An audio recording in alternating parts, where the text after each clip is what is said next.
Friends of our channel and YouTubers, welcome. Answers of an Alien from Andromeda, Video 115, April 16, 2014. Friends, in these times the CG will not interfere with the nature of the planet since, according to them, the planet is reaching the limits of time for processing that must happen for the new configuration to happen for the new phase.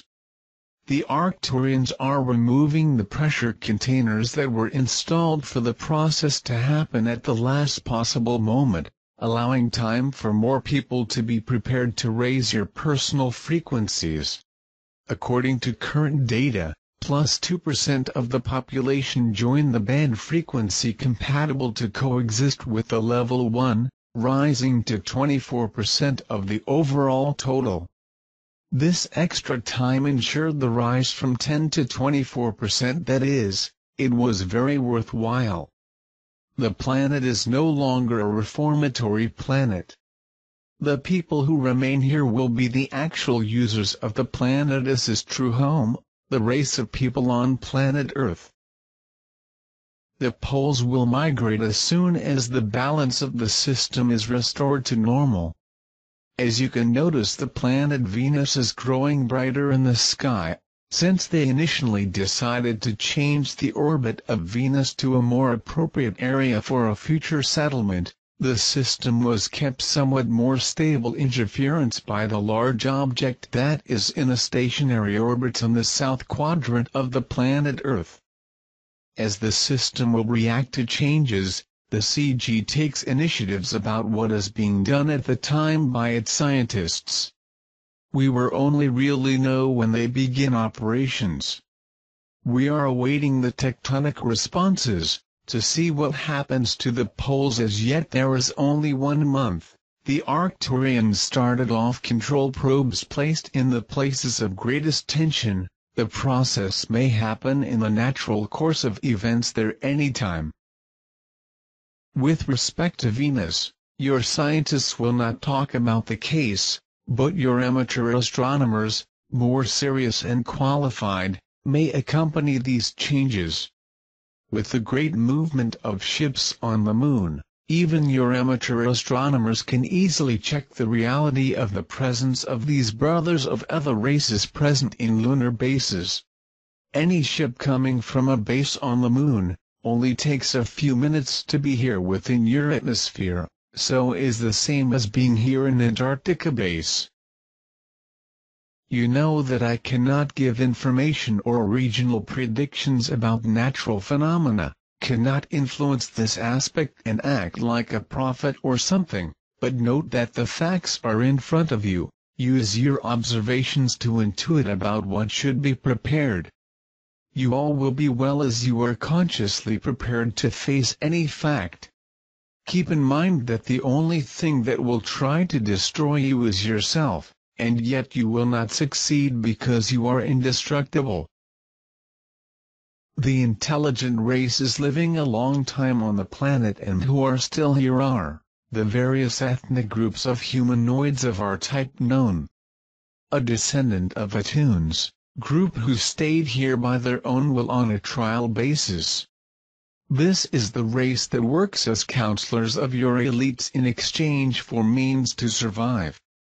Very intelligent beings with an IQ of over 160 but little practical to build things manually. The only anatomical difference is that they have the elongated cranial box and without the palate. 2 races of aquatic humanoids that are like amphibians breathe beings. They appear humanoid with a crossing of marine mammals such as dolphins, and are a very old breed, more than 50,000 years in the planet.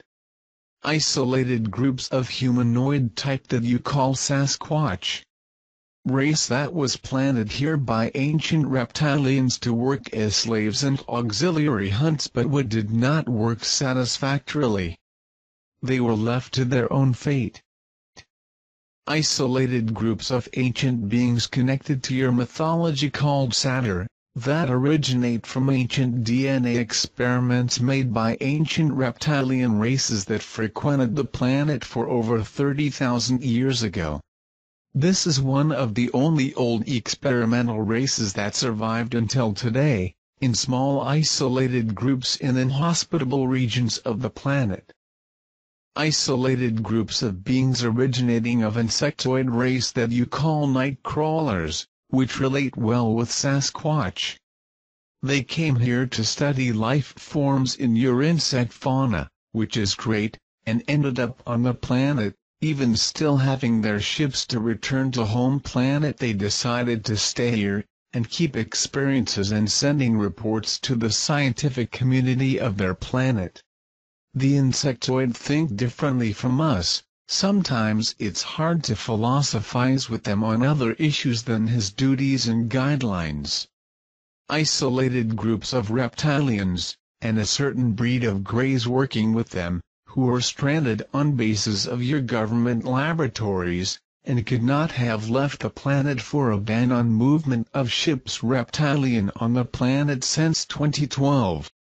Isolated group of hybrid origin, who lived and survived for thousands of years in the remote mountains of Tibet. Many Pleiadians living in your communities as well as observers, for at least 100 of years, many of them considering Earthlings by being born here now for over 2 generations.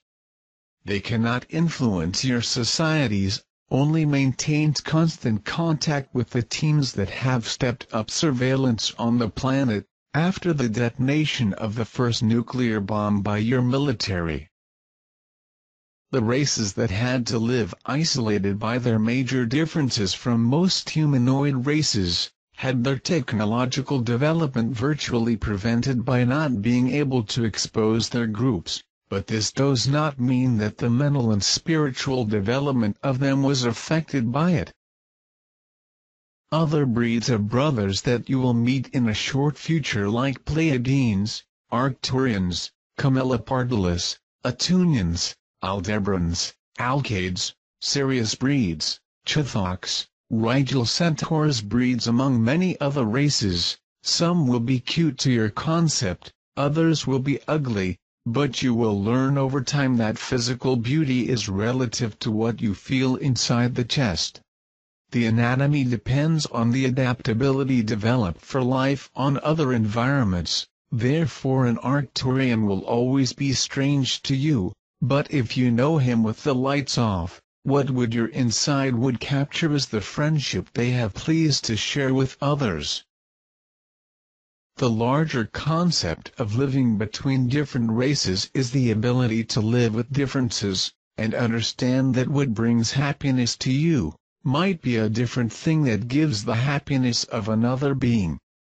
Each race has its own priorities and aspirations. The galactic communities try to help each one reach their welfare, without thereby affecting the welfare of his neighbor. Unfortunately, in your own planet, between the ethnic groups of the same race, these differences are not respected. For that reason, the planet may have the right to enter into a community that strives for harmony, will have to be filtered so that society is of an acceptable level of understanding. When you think that all is lost, be sure that we will help you to find the solutions. Be well all of you.